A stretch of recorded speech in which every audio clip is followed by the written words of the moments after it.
Hello friends, ഇന്ന് നമ്മൾ നിൽക്കുന്നത് കൊടുങ്ങല്ലൂരാണ് കേട്ടോ. കൊടുങ്ങല്ലൂർ ക്ഷേത്രത്തിൻ്റെ അടുത്ത് നിന്ന് കുറച്ച് മാറിയിട്ടാണ് നമ്മളിപ്പോൾ നിൽക്കുന്നത്. കാരണം അവിടെ നിന്ന് പറഞ്ഞിട്ടുണ്ടെങ്കിൽ ഒന്നും കേൾക്കില്ല. കാരണം അവിടെ തെറിപ്പാട്ടും ബഹളമൊക്കെ ഇരിക്കുള്ളൂ. തെറിപ്പാട്ട് ഇപ്പോൾ അങ്ങനെ കാര്യമായിട്ടില്ല കേട്ടോ. എന്നാലും എല്ലായിടത്തൊക്കെ ഉണ്ട്, എല്ലായിടത്തൊക്കെ കേൾക്കുന്നുണ്ട് തെറിപ്പാട്ട്. പണ്ട് തെറിപ്പാട്ടൊക്കെ ഉണ്ടായിരുന്നു, ഇപ്പോഴും തെറിപ്പാട്ട് ഇല്ല എന്ന് പറയാൻ പറ്റില്ല, ഉണ്ട്. ചില സ്ഥലങ്ങളിലൊക്കെ ഇപ്പോഴും കേൾക്കാറുണ്ട്.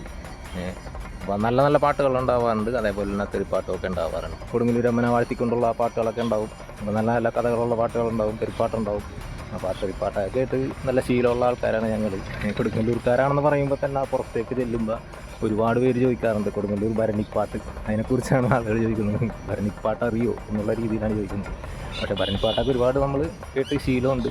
ഞങ്ങളുടെ അവിടെയൊക്കെ ഈ ആനാപ്പുഴ വഴിയാണ് കുറേ പേരൊക്കെ അന്ന് ഭരണിക്ക് വന്നിരുന്നത്. ഈ കൊടുങ്ങല്ലൂർ ഭരണിക്കായിട്ട് വന്നിരുന്നത് ആനാപ്പുഴ വഴിയാണ്. അതായത് ഈ മാള ഭാഗത്തു നിന്നൊക്കെ, മാള കിഴക്കൻ പ്രദേശങ്ങളിലൊക്കെ താമസിച്ചിരുന്നവരൊക്കെ വന്നിരുന്ന ആനാപ്പുഴ വഴിയാണ്. അന്ന് ആനാപ്പുഴ പാലമോ അതേപോലെ കൃഷ്ണൻകോട്ട പാലമോ ഒന്നും തന്നെ ഇല്ല. അപ്പോൾ അന്ന് കടുത്ത് ആശ്രയിച്ചിട്ടാണ് ഒരുപാട് പേര് വന്നിരുന്നത്. ആ കടത്തിന് വന്നിറങ്ങിയതിന് ശേഷം നടന്ന് ഞങ്ങളുടെ വീടിൻ്റെ മുന്നിൽ കൂടിയൊക്കെയാണ് അന്ന് ആളുകൾ ഈ ഭരണിക്ക് പോയിരുന്നത്. ഈ വാളും ചിലമ്പും പട്ടൊക്കെ ചുറ്റി പോകുന്നത് കാണുമ്പോൾ തന്നെ നമുക്ക് പേടിയാവും. അപ്പം അന്ന് കാരണന്മാർ അച്ഛനും അമ്മയൊക്കെ പറഞ്ഞ് പേടിപ്പിച്ചിരുന്നത്, ഞങ്ങളെയൊക്കെ പറഞ്ഞ് പേടിപ്പിച്ചിരുന്നത് ഭരണിക്കാർ പിടിച്ചുകൊണ്ട് പോകട്ടെ എന്നൊക്കെ പറഞ്ഞാണ് ഞങ്ങളെ പേടിപ്പിച്ചിരുന്നത്. ഞങ്ങൾക്കും പേടിയായിരുന്നു, കാരണം ഇവരെ കാണുമ്പോൾ തന്നെ നമുക്ക് പേടിയാവും. ഒരു രൂപമാണല്ലോ, അപ്പോൾ അതുകൊണ്ട് തന്നെ നമുക്ക് പേടിയാകും. ചെറുതിലെ ഇപ്പോൾ നമുക്ക് പേടിയാകും. പക്ഷേ ഇപ്പോൾ ആ പേടിയൊന്നുമില്ല കേട്ടോ. നമുക്ക് വേറെ പേടിക്കേണ്ട ആവശ്യമൊന്നുമില്ല. നമ്മളെപ്പോലെയുള്ള മനുഷ്യർ തന്നെയാണ് അവരാ. കോമരങ്ങളാകുമ്പോൾ കാണുമ്പോഴൊരു അത് ഭക്തിയുടെ രൗദ്രഭാവം എന്നാണ് പറയുന്നത്. ഈ കടുത്തിറക്കുന്ന സമയത്ത് കടുത്തിന് ആകെ 10 പൈസ 20 പൈസയായിട്ടുള്ളൂ. പക്ഷേ ഈ കടുത്ത് വഞ്ചി പകുതി എത്തുമ്പോൾ തന്നെ ആ പൈസ കൂട്ടി പറയും ഈ ഭരണിക്കാരോട്. കാരണം അവരാ ഇപ്പുറത്തേക്ക് ഇറക്കണമല്ലോ. അപ്പോൾ കടുത്തിറക്കുന്നത് ഈ നാട്ടുകാരൊക്കെ തന്നെ ആയിരിക്കുള്ളൂ കടുത്തിറക്കുന്നത്. അപ്പോൾ അതൊക്കെ ഒരു രസമുള്ളൊരു സംഭവങ്ങളൊക്കെ ആയിരുന്നു. അപ്പോൾ ഈ പുഴയുടെ നടുക്കെത്തുമ്പോൾ തന്നെ ഇവരോട് പറയും 20 പൈസ എന്നുള്ളത് 40 പൈസയാക്കി പറയും. എന്നാലേ അപ്പുറത്തേക്ക് എത്തിക്കോളെന്ന് പറയും നടുപ്പുഴയിലെത്തുമ്പോൾ. അപ്പോൾ പിന്നെ അവരെന്തായാലും കൊടുക്കുമല്ലോ. അപ്പോൾ അങ്ങനെ വരെയും അന്നൊക്കെ ഓരോരുത്തരും ചെയ്തിട്ടുണ്ടെന്നാണ് പറയുന്നത്, ഓരോരുത്തരുടെ അനുഭവങ്ങൾ. അതേപോലെ തന്നെ ഈ കൊടുങ്ങല്ലൂർ ഭരണിക്ക് നാട്ടുകാർക്ക് യാതൊരു റോളും ഇല്ല കേട്ടോ. കാരണം ഇത് പുറത്തുള്ള ആൾക്കാരുടെ ഉത്സവമാണ്. ഈ പാലക്കാട്, അതേപോലെ തന്നെ ഈ കൊല്ലം, പല പല ദേശങ്ങളിൽ നിന്ന്, കേരളത്തിൽ നിന്നുള്ള പല ദേശങ്ങളിൽ നിന്നും വന്നിട്ടാണ് ഇവിടെ കോമരങ്ങളാകുന്നത്. നാട്ടുകാരൊന്നും അങ്ങനെ അതിനകത്ത് ഇടപെടാറില്ല.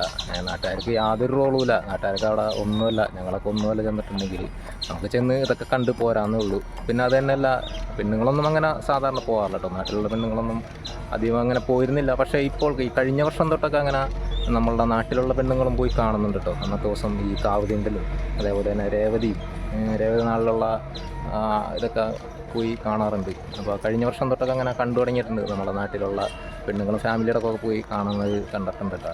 അപ്പോൾ നമ്മൾ ഈ കൊടുങ്ങല്ലൂരേക്ക് വന്നിട്ടുണ്ടെങ്കിൽ ഞങ്ങളുടെ നാട്ടിലുള്ള ഒരുപാട് പേര് ഇവിടെ ഉണ്ടാവും. ചെമ്മീൻ കച്ചവടവും അതേപോലുള്ള കച്ചവടമൊക്കെ ആയിട്ട്. ചെമ്മീൻ കച്ചവടം എന്ന് വെച്ചിട്ടുണ്ടെങ്കിൽ ഈ ഭരണിക്കാർക്ക് വളരെ ഇഷ്ടപ്പെട്ട ഒരു വിഭവമാണ് ചെമ്മീൻ, ഉണക്കച്ചെമ്മീൻ.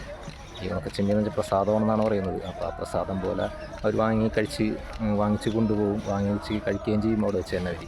അപ്പോൾ ആ കാഴ്ചകളൊക്കെയാണ് നമ്മളിന്ന് കാണാൻ പോകുന്നത്. ചെമ്മീൻ കച്ചവടം നടത്തുന്നത് ഞങ്ങളുടെ നാട്ടിലുള്ളവരൊക്കെ തന്നെയാണ് നടത്തുന്നത്. കാരണം ആനാപ്പുഴ എന്നൊക്കെ പറയുന്നത് കൂടുതലും മത്സ്യബന്ധനത്തെ ആശ്രയിച്ച് കഴിയുന്ന ആൾക്കാരാണ് ആനാപ്പുഴയുള്ള ആളുകളൊക്കെ. അപ്പോൾ അതുകൊണ്ട് തന്നെ അവർ ഈ ചെമ്മീനൊക്കെ സ്റ്റോക്ക് ചെയ്തിട്ടുണ്ടാവും. കുറച്ച് ചെമ്മീനൊക്കെ സ്റ്റോക്ക് ചെയ്ത് വെക്കും ഈ ഭരണി കച്ചവടത്തിന് വേണ്ടിയായിട്ട്. കാരണം അന്നത്തെ ദിവസം നല്ലൊരു കച്ചവടം കിട്ടും. അതിന് വേണ്ടിയായിട്ട് ചെമ്മീൻ കുറച്ച് സ്റ്റോക്ക് ചെയ്ത് അന്നത്തെ ദിവസം നല്ല കച്ചവടം നടത്തും. അപ്പോൾ നമ്മൾ ആ ചെമ്മീൻ കച്ചവടവും അതേപോലെ തന്നെ ഈ കൊടുങ്ങല്ലൂർ ഭരണിയിലെ കാഴ്ചകളുമായിട്ടാണ് നമ്മളുടെ ഇന്നത്തെ വീഡിയോ. അപ്പോൾ ഈ വീഡിയോ ഇഷ്ടപ്പെടുന്നുണ്ടെങ്കിൽ വീഡിയോ ഒന്നും എല്ലാവരും ലൈക്ക് ചെയ്യാത്ത, അതേപോലെ തന്നെ ചാനൽ ആദ്യമായിട്ടാണ് കാണുന്നതെങ്കിൽ ചാനലൊന്ന് സബ്സ്ക്രൈബ് ചെയ്യുക. അപ്പോൾ സപ്പോർട്ട് ചെയ്യാത്ത. നമുക്കപ്പോൾ ആ വീഡിയോയിലേക്ക് പോകാം.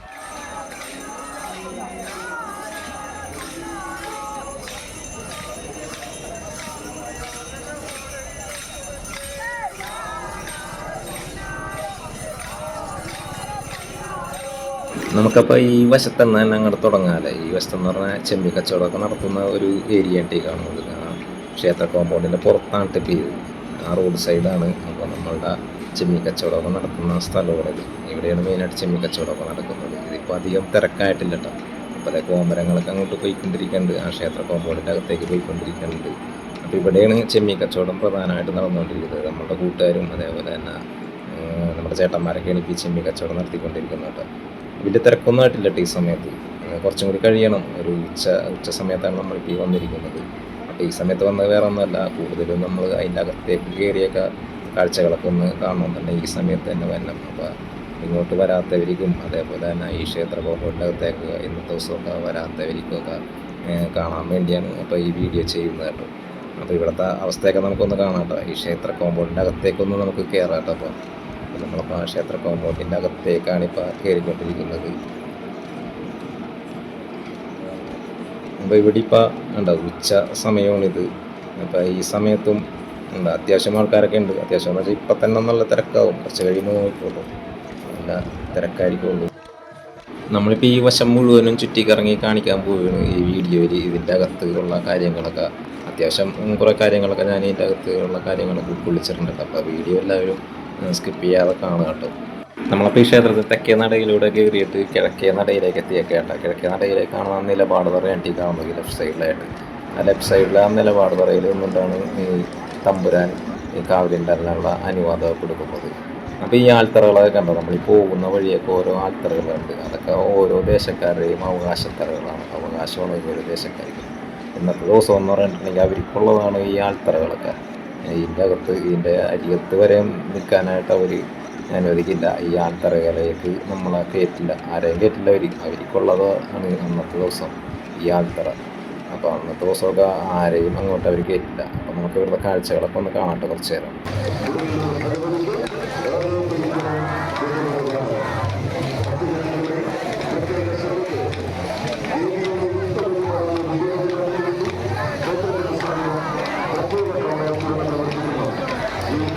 ഞാനപ്പോൾ കിഴക്കേ നടയിൽ നിന്ന് നേരെ വടക്കേ നടയിലേക്ക് എത്തിയേക്കേണ്ടി. വടക്കേ നടയിലെത്തിയപ്പോഴാണ് ഒരു കൂട്ടം കോമരങ്ങൾ അവർ ആൽത്തറയിലേക്ക് പോവുകയാണ്. ആ ക്ഷേത്ര കോമ്പൗണ്ടിൻ്റെ അകത്തേക്ക് കയറിയാണ്, നടയിലൂടെ അകത്തേക്ക് കയറിയിട്ട് ആൽത്തറയിലേക്ക് എത്താനുള്ള പരിപാടിയാണ്. നമുക്കപ്പോൾ ഇവരുടെ പുറകെ ഒന്ന് പോയി നോക്കാം കേട്ടോ, ഇവരെന്താണ് ചെയ്യുന്നത്. ആൽത്തറയിലുള്ള കാഴ്ചകളൊക്കെ ഒന്ന് നമുക്ക് കാണാം.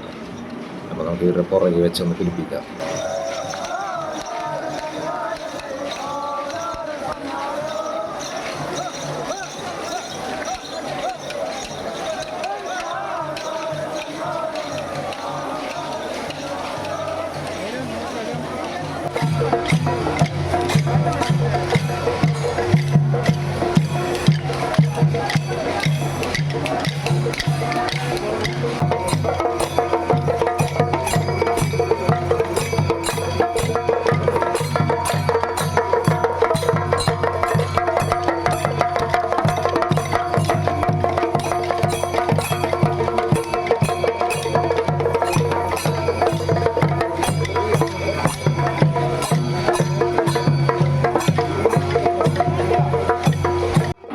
അപ്പോൾ കാണുന്നതാണ് ഇവരുടെ ആൽത്തറ. ഓരോ കൂട്ടർക്കും ഇതേപോലെ ഓരോരോ ആൽത്തറകളുണ്ട്. അത് അന്നത്തെ ദിവസം അവർക്ക് മാത്രം അവകാശപ്പെട്ട ആൽത്തറകളാണത്. അപ്പോൾ ആൽത്തറയിലേക്ക് എന്താണെന്ന് കറക്റ്റ് നമുക്കറിയില്ല അതിൻ്റെ ആചാരങ്ങൾ. അപ്പോൾ ആൽത്തറയിലേക്ക് അവർ പ്രവേശിക്കാൻ പോവുകയാണ്.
ഇതിൻ്റെ അകത്തേക്കൊക്കെ കയറിയിട്ട് ശ്രദ്ധിച്ച് നടന്നില്ല എന്നുണ്ടെങ്കിൽ നമുക്കും ഒരു തട്ട കിട്ടോട്ടെ. കാരണം അവർ കോമരങ്ങളാണ്, കോമരങ്ങൾക്ക് അവരുടെ ആചാരങ്ങൾ ചെയ്തേ പറ്റൂ. അവർ വാളും ചിലമ്പൊക്കെ അണിഞ്ഞ് ഓടി നമ്മളുടെ മേത്തേക്ക് വരുന്നത് പോലെയൊക്കെയാണ് നമുക്ക് തോന്നുന്നത്. അപ്പോൾ നമുക്ക് പേടിയാവും ശരിക്കും ആ വാളും ചിലമ്പൊക്കെ അണിഞ്ഞ് വരുന്നത് കാണുമ്പോൾ തന്നെ.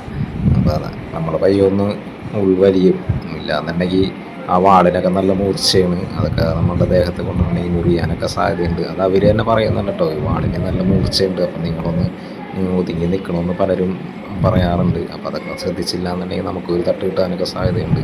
അതുകൊണ്ട് തന്നെ കുറേ കൊമ്പും കോലൊക്കെ ആയിട്ട് ഇവർ നടക്കുന്നുണ്ട്. ആ കൊമ്പും കോലൊക്കെ എറിയ ഒരു മേലേക്കൊക്കെ ഈ കാവലിൻ്റെ എന്നൊക്കെ മേലേക്കൊക്കെ എറിയും. ആ സമയത്തൊക്കെ നമ്മൾ ശ്രദ്ധിച്ച് നിന്നില്ല എന്നുണ്ടെങ്കിൽ നമ്മളുടെ ദേഹത്ത് വന്ന സാധ്യതയുണ്ട്.